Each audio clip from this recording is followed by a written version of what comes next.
সময় থাকতে ভালোবাসার মানুষের মূল্য দিতে শিখুন। এমনও তো হতে পারে সে আজ আছে কাল নাও থাকতে পারে। আজকে আমি তোমাদের এমন একটি স্টোরি শোনাবো যেটা শুনে আমি নিজেই চোখের পানি ধরে রাখতে পারিনি। আজকে এই স্টোরিটা লিখে পাঠিয়েছে ভাইয়াটার হয়ে আমি গল্পটা আপনাদের বলে শোনাবো। তো শুরু করি। বাহির থেকে আড্ডা দিয়ে বাসায় আসলাম। এমনিতে বাবা মা গ্রামে থাকে, চাকরির জন্য আমি শহরে কোনো এক ফ্ল্যাটে থাকি। কিন্তু রাত 9টা বাজলে বাড়ির থেকে কল দিত, বক বক করতো এত রাতে বাহিরে আড্ডা দেই কেন, অথচ তখন বাজে রাত 9টা। আসলে 9টা তেমন বেশি না, তবে পরিবারের কাছে একটা চিন্তার বিষয়। কি করে সে? যাই হোক, বাসায় ঢুকে ফ্রেশ হলাম, তখনই মোবাইলটা কেঁপে উঠলো। যে দেখি প্রিয় মানুষটার কলটা রিসিভ করলাম ভয়ে ভয়ে, কেননা একটু আগে তাকে রিক্সাতে উঠিয়ে দিয়েছি বাসার দিকে। আর এত জলদি কল রিসিভ করার পর সোজা বলে উঠলো, নিচে আয়, তাও তুই করে। আমি বলছি কেন?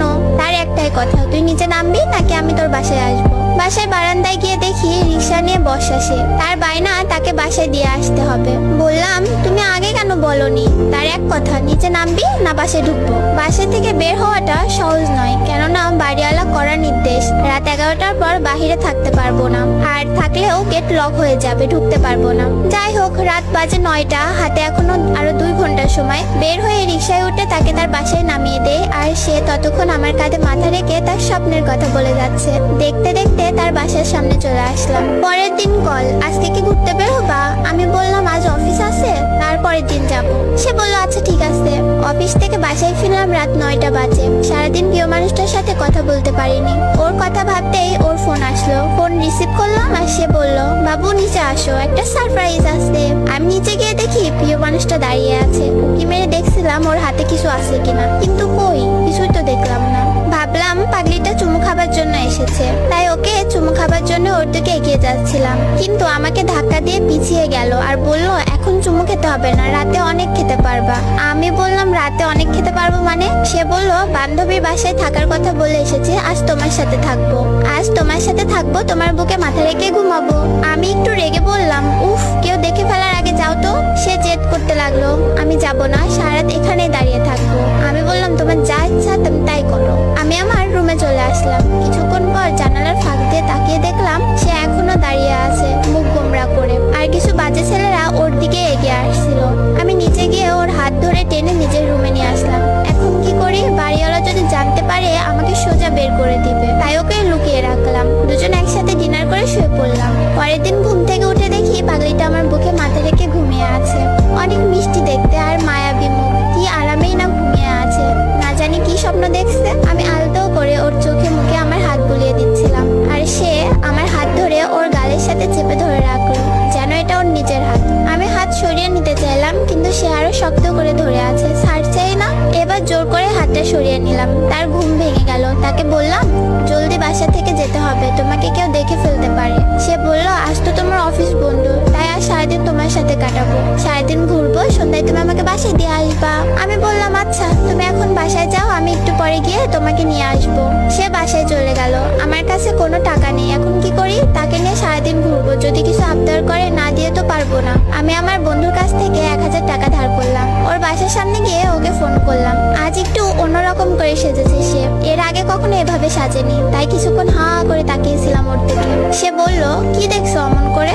আমি বললাম আজ তোমাকে অনেক সুন্দর লাগছে, চোখ সরাতে পারছি না। সে মিষ্টি একটা হাসি দিয়েই বলল দেখতে হবে না, বউটা কার?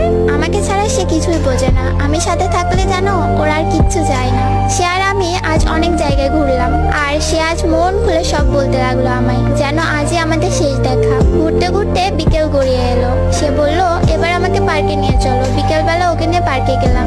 পার্কে সবাই জিএফকে দামি গিফট দিচ্ছে, কেউ কেউ দামি গাড়ি নিয়েও ঘুরতে এসেছে।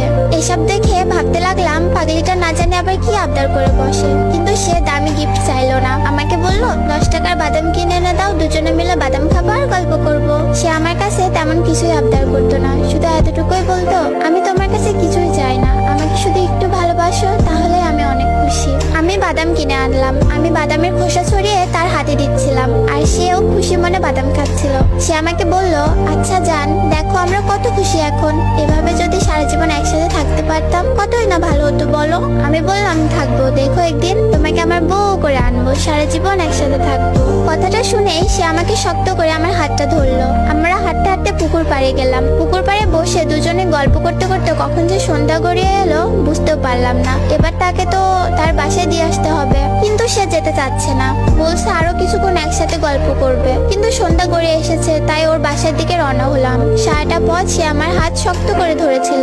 একটু অন্যরকম অনুভব করছি। হঠাৎ করে ওর প্রতি ভালোবাসাটা কেমন যেন বেড়ে গেল। ওর প্রতি কেন জানি না একটা মায়া কাজ করতে লাগলো। হাঁটতে হাঁটতে ওর বাসার সামনে চলে এলাম। এবার সে আমার কপালে একটা চুমু খেলো আর বলল, এবার তুমি দাও। আমিও তার কপালে একটা চুমু দিলাম। আমাকে বিদায় জানিয়ে সে বাসার ভেতরে ঢুকে পড়লো। আমিও আমার বাসার দিকে রওনা হলাম। বাসায় গিয়ে ফ্রেশ হয়ে ডিনার করে ঘুমিয়ে পড়লাম। পরের দিন সকালে তার কথা ভেবে ফোনটা হাতে নিলাম, কিন্তু কোনো মেসেজ নেই। রোজই মেসেজ দিয়ে ঘুম ভাঙাতো, আজ কোনো মেসেজ নেই। মনে মনে ভাবলাম হয়তো ব্যস্ত আছে বা ঘুম ভাঙেনি এখনো। আমি অফিসে চলে গেলাম। বাসায় ফিরে ফোন করলাম, কিন্তু ফোন বন্ধ।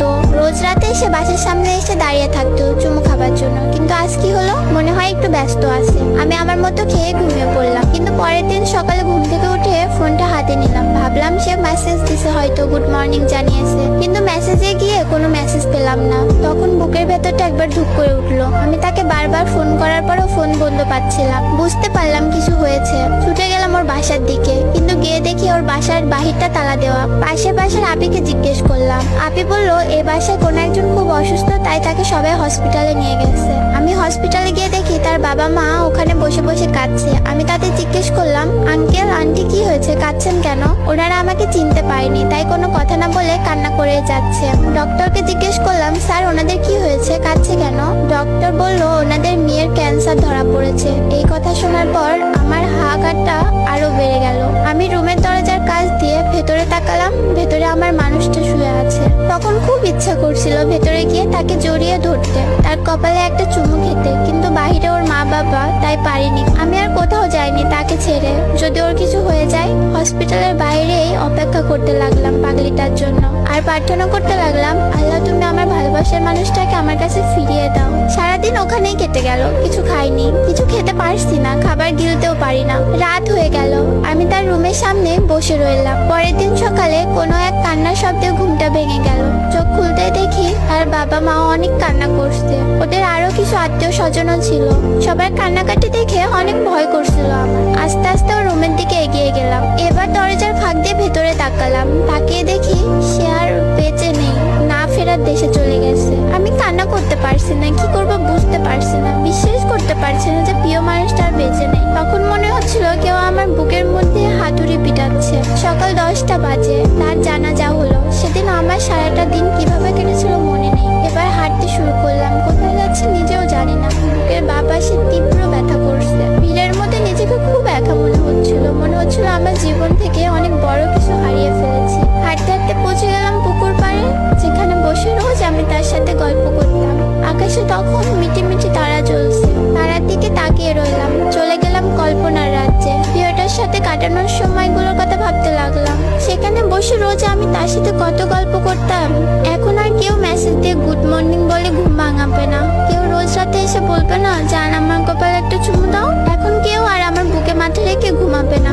এভাবে ভাবতেই চোখের পানি গড়িয়ে